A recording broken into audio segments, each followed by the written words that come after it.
Anda kembali di Newsroom bersama saya Anesha Dasuki. Pemirsa, ledakan terjadi di sebuah pabrik kimia di Kelurahan Kepuh, Ciwandan, Kota Cilegon, Banten.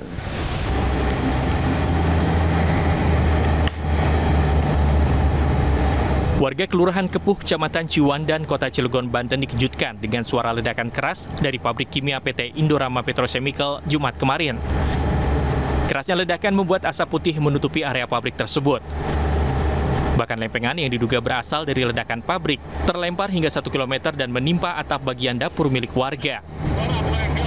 Kejadian ini membuat warga panik. Awalnya warga hanya menduga terjadi ledakan saja. Namun salah seorang warga mengaku ada benda jatuh usai ledakan tersebut. Benda berupa lempengan mirip tembaga itu merusak atap bagian dapur yang terbuat dari asbes dan triplek. Hingga saat ini pihak perusahaan belum bersedia dikonfirmasi dan pihak kepolisian juga belum menjelaskan penyebab terjadinya ledakan keras di pabrik kimia tersebut. Sejauh ini belum ada laporan dampak bahaya kimia yang ditimbulkan. Namun warga mengaku khawatir dampak yang ditimbulkan dari kejadian tersebut.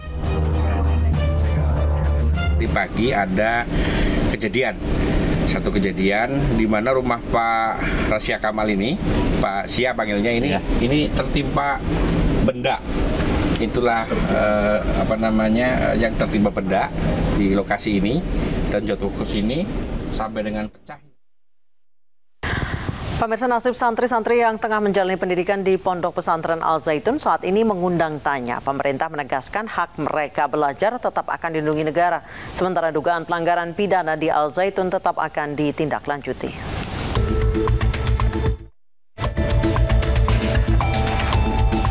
Persoalan Pondok Pesantren Al Zaitun berbuntut panjang. Pernyataan-pernyataan kontroversi pimpinan Al Zaitun, Panji Gumilang, terus mengundang reaksi. Bahkan tak sedikit yang meminta pesantren ini dibubarkan. Menanggapi hal ini, Panji Gumilang bereaksi keras. Ia menilai reaksi pembubaran pesantren Al Zaitun tak masuk akal. Pondok pesantren ini telah memiliki kualitas pendidikan yang baik dan mendapatkan akreditasi A unggul.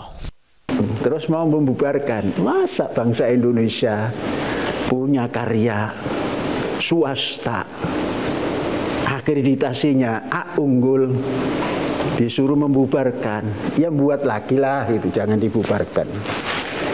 Kalau ingin, buat lagi. Pembubaran pondok pesantren memang bukan menjadi satu-satunya pilihan pemerintah untuk menindak pondok pesantren ini. Namun pemerintah akan melakukan evaluasi terhadap kurikulumnya dan memproses dugaan pidana hukum yang dilakukan pimpinan Al Zaitun. Pondok pesantrennya kita akan evaluasi secara administratif. Ya, tindakan evaluasinya itu apa? Melihat penyelenggaraannya, melihat kurikulumnya, melihat konten pengajarannya dan sebagainya, sehingga hak untuk belajar bagi para santri dan murid-murid di situ tidak akan diganggu, terus berjalan. Katanya masih menerima pendaftaran, silahkan terima pendaftaran, karena pondok pesantren itu adalah lembaga pendidikan yang harus kita bina. Tetapi orangnya yang melakukan pelanggaran hukum ya harus ditindak. Menteri Koordinator Bidang Pembangunan Manusia dan Kebudayaan Muhadjir Effendi secara tegas juga menjelaskan bahwa nasib santri yang menempuh pendidikan di Pondok Pesantren Al Zaitun harus tetap mendapatkan haknya.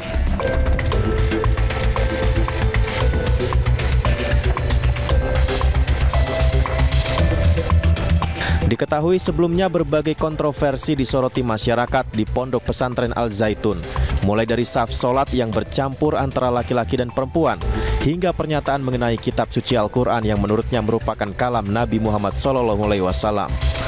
Atas beberapa kontroversi itu, ribuan aksi demo dilakukan di Pondok Pesantren Al Zaitun, hingga pemerintah pusat pun turun tangan.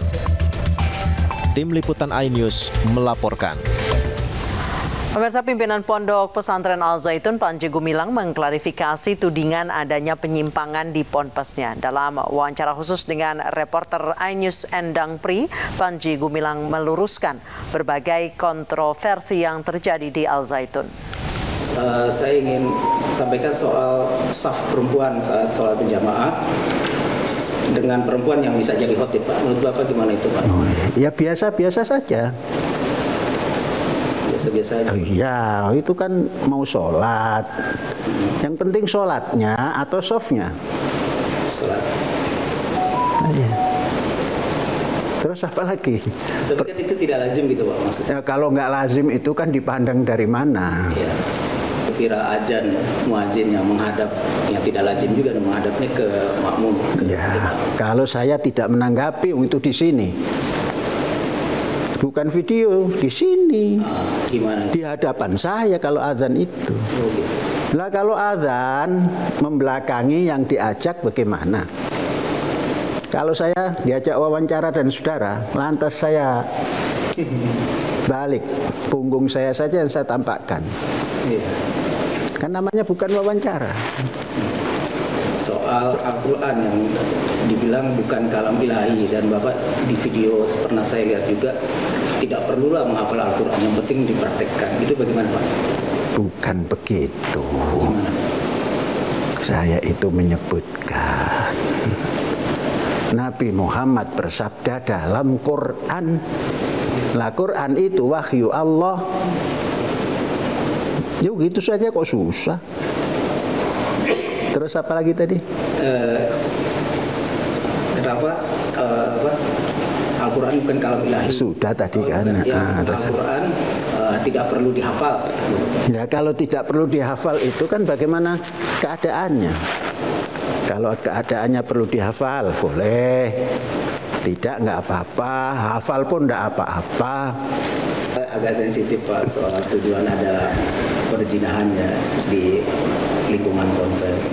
Terus? Itu bagaimana tuh? Maksudnya bagaimana? Yang katanya bayar apa? 20 juta. 2 juta atau 20 juta? Ente percaya nggak? Lembaga pendidikan terus ada seperti itu, percaya nggak? Kalau Anda saja tidak percaya, apalagi kami di sini. Makanya saya menjawab. Lah iya, kan saya nanya dulu. Sebagai seorang Muslim, lantas ada informasi seperti itu di tempat pendidikan seperti begini, Anda percaya nggak? Tidak kan? Apalagi saya dukung, saya juga nggak percaya. Artinya tidak ada. Berarti ngapain demo gitu? Ya juga ngapain demo, maunya dia kok. Terus mau membubarkan. Masa bangsa Indonesia punya karya swasta, akreditasinya A unggul, disuruh membubarkan, ya buat lagi lah itu, jangan dibubarkan. Kalau ingin buat lagi. Pemirsa, puncak perayaan Hari Bayangkara ke-77 hari ini digelar di Stadion Utama Gelora Bung Karno. Stadion GBK dipilih sebagai lokasi acara untuk mendekatkan Polri dengan masyarakat. Upacara Hari Bayangkara ke-77 digelar di Gelora Bung Karno, Jakarta. Presiden Joko Widodo bertindak sebagai inspektur upacara. Berbeda dengan biasanya, pemeriksaan pasukan dilakukan Presiden dengan berjalan kaki. Padahal biasanya pemeriksaan pasukan dilakukan dengan menggunakan mobil dinas. Acara ini juga dihadiri oleh Wakil Presiden Ma'ruf Amin dan sejumlah Menteri Kabinet Indonesia Maju. Pemilihan Stadion GBK bukan tanpa alasan. Stadion GBK dipilih sebagai lokasi acara untuk mendekatkan Polri dengan masyarakat.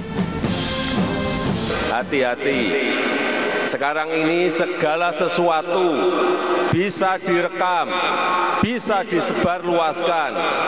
Gerak-gerik Polri sekecil apapun tidak bisa ditutup-tutupi lagi.